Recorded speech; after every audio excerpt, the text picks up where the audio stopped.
Michael Pearl here with Daily Bible Manna. We stopped last time. We were talking about the imputed righteousness, and so we'll continue with that thought.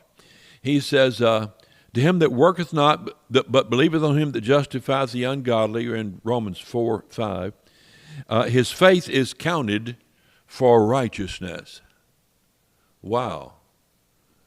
God sees my faith in Jesus Christ and counts it as if it were righteousness. That's amazing. It's kind of like I had a little grandkid going to work for me, too little to really be working. He wanted to work, make a dollar.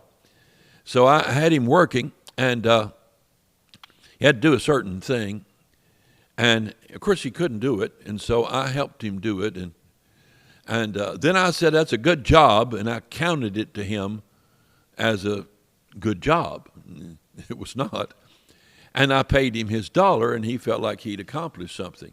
Now, God's even done more than that. Here we are comatose. We're laid out, can't lift a hand, dead in trespass and sin. And God comes along and counts us as having completed a life of righteousness and imputes it to us, saying it's ours. He did that simply because in my comatose state, I dreamed of Jesus Christ dying for me, and I accepted it.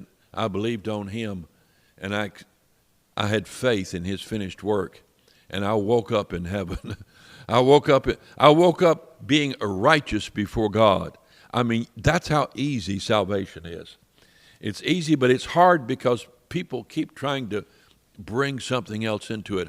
I have an illustration in one of my, several places, but I was selling paintings in the Raleigh Springs Mall back years ago, and I had this one particular painting hanging up on the wall right there, and this fella who worked in a store beside me, it was $14.95 is what it was, little thing I did. He came out and looked at it, and 4 or 5 different nights he came out and looked at it. And I said, won't you buy that for your, he told me he was going to get married, for your fiance. He said, we're saving up for an apartment. I just couldn't do it. And so right toward the end of the season there, close to Christmas, a couple of days before Christmas, I said to him, let me give that to you. And it's a thing I had to put their names on. I lettered it for him, gave it to him. He said, you can't do that. I said, I can too. I own this place. I painted it. It's mine. I'm going to give it to you. Now, back then, $14 was a lot more than it is today. And so he took it. And then I watched his fiance came to pick him up, and he showed it to her, and she was delighted, and I could see them carrying on. And then he walked up to the counter as I was counting my money and getting ready to leave, and she took out of her, she was a waitress, she took out of her pocket a handful of change and laid out on the counter. And this was her day's tips. It was like $7.85 or something, about half of what the painting was. And I said, what's that? And she said, I want to give you that for the painting. Totally delighted. I said, you want me to pay me for the painting? She said, yeah. So I went over to the cash register, and I pretended to be putting in a tax. And I said, well, tax, that'll be $15.35. You're short here this much. And they both kind of looked shocked and offended, you know. I said, look, I gave you the painting. It's a free gift. You want to pay for it, you pay the full price. If I go home and say to my wife, I sold that little painting for $7, she'd say, that's a lousy deal. But if I go home and say to her, I gave that painting to a lovely little couple, she'll say, you're so sweet, come on in here.